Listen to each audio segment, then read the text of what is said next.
D K Shivakumar sir. D K Shivakumar ಈಗ ಒಳ್ಳೆ ಮನುಷ್ಯ ಅವರು, ಓಕೆ. ಆದ್ರೆ ಅವ್ರದ್ದು ಬ್ಯಾಕ್ಗ್ರೌಂಡ್ ಬಹಳ ಕೆಟ್ಟ ಬ್ಯಾಕ್ಗ್ರೌಂಡ್. ಸಿಎಂ ಆಗ್ತೀನಿ ಅಂತ.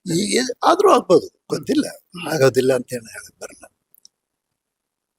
ಶಿವಮೊಗ್ಗದಲ್ಲಿ ಒಬ್ಬ ದೊಡ್ಡ ರೌಡಿ ಇದ್ದ, ಕೊತ್ವಾಲ್ ರಾಮಚಂದ್ರ. ಅವನು ಶಿವಮೊಗ್ಗದವನು. ಅವನ ತಾಯಿ ನಮ್ಮ ಮಿಲ್ನಲ್ಲಿ ಕೆಲ್ಸಕ್ಕೆ ಬರೋಳು. ನಮ್ದೊಂದು ರೈಸ್ ಮಿಲ್ ಇತ್ತು.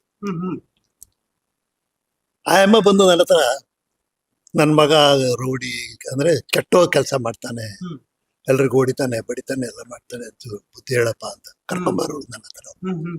ಯಾಕೆ ಹೋಗಿ ಮಾಡ್ತೀಯ ಅಂತಂದ್ರೆ ಸುಮ್ಮನೆ ಹೋಗ್ಬೋದು. ಅವನು ಈ ಬೇಕೆ ಬಹಳ famous rowdy. D K Shivakumar Kotwal ರಾಮಚಂದ್ರನ ಶಿಷ್ಯ. ನಿಮ್ಗೆ ಗೊತ್ತಿದೆಯಲ್ಲೋ ಗೊತ್ತಿಲ್ಲ. ಕೊತ್ವಾಲ್ ರಾಮಚಂದ್ರ ಮೈ ಮಲಗಿದ್ರೆ ಡಿ ಕೆ ಶಿವಕುಮಾರ್ ಕೆಳಗೆ ಮಲಗಬೇಕು. ಅವರು ಕೊತ್ವಾಲ್ ಶಿವ ಅಂದ್ರೆ ಏನ್ ಹೇಳ ಅಂತ ಇವ್ನು ಎದ್ದೇಳ್ಬೇಕು. ನನಗೆ ಶಿವಕುಮಾರ್ ಕೊತ್ವಾಲ್ ರಾಮಚಂದ್ರ ಹೇಳಿದ್ದು. ನನಗೆ ಕೊತ್ವಾಲ್ ರಾಮಚಂದ್ರ ತುಂಬಾ ಚೆನ್ನಾಗಿ ಗೊತ್ತಿದ್ದ. ರೌಡಿ ಇರ್ಬೋದು.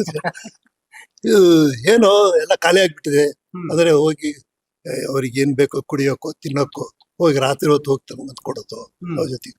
ಅವ್ರನ್ನ ಸಹಚರನಾಗಿ ಕೆಲಸ ಮಾಡಿದಂತ ಶಿವಕುಮಾರ್. ಅಂದ್ರೆ ನೀವು ಅರ್ಥ ಮಾಡ್ಕೊಳ್ಳಿ, ಕೊತ್ವಾಲ್ ರಾಮಚಂದ್ರ ಯಾರು ಏನು ಅಂತ ನಿಮ್ಗೆ ಗೊತ್ತಿರ್ಬೋದು. ಕರೆಕ್ಟ್.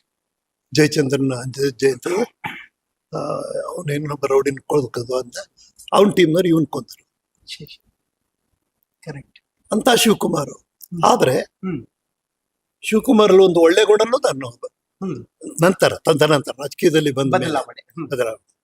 ಅವರು ಸಂಸ್ಕೃತ ಅಭ್ಯಾಸ ಮಾಡಿದ್ರು, ಸಂಸ್ಕೃತ ಕ್ಲಾಸ್ಗೆ ಹೋದ್ರು. ನಿರರ್ಗಳವಾಗಿ ಸಂಸ್ಕೃತದ ಪದಗಳನ್ನು ಉಚ್ಚಾರಣೆ ಮಾಡ್ತಾರೆ, ಕಷ್ಟ ಬೀಳಲ್ಲ. ಸಂಸ್ಕೃತ ಮಾತಾಡೋದಷ್ಟು ಸುಲಭ ಅಂದ್ರೆ ಪದಗಳು ಹೇಳೋದು ಸುಲಭ ಅಲ್ಲ. ಮತ್ತೆ ಜನಕ್ಕೆ ಹಠ ಹಿಡಿದು ಕೆಲಸ ಮಾಡುವಂತ ಸ್ವಭಾವ. ಕರೆಕ್ಟ್.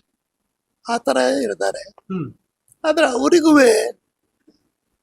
ಕಾಂಗ್ರೆಸ್ ಅಲ್ಲಿ ಇರೋ ಕಾರಣಕ್ಕಾಗಿ ಕಾಂಗ್ರೆಸ್ನವರಿಗೆ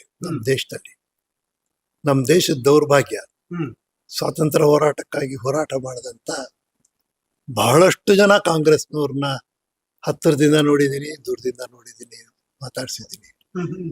ಯಾರಿಗೂ ದೇಶದ ಮುಂದಿನ ಕಲ್ಪನೆ ಏನು ಅಂತಿರಲಿ. ಈಗ ಉದಾಹರಣೆಗೆ ನನಗೆ ಕಾಲೇಜ್ ಮಾಡ್ಬೇಕು ಅಂತ ಆಸೆ ಇತ್ತು.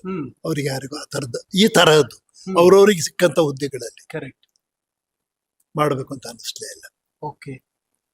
ಹಾಗೆ ಶಿವಕುಮಾರ್ಗೂ ಹಾಗೆ ಏನಿಲ್ಲ, ಅವ್ರಿಗೆ ಅಧಿಕಾರ.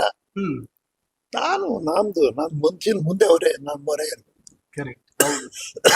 ಈ ತರದವರು ಸ್ವಭಾವದವರು. Correct sir.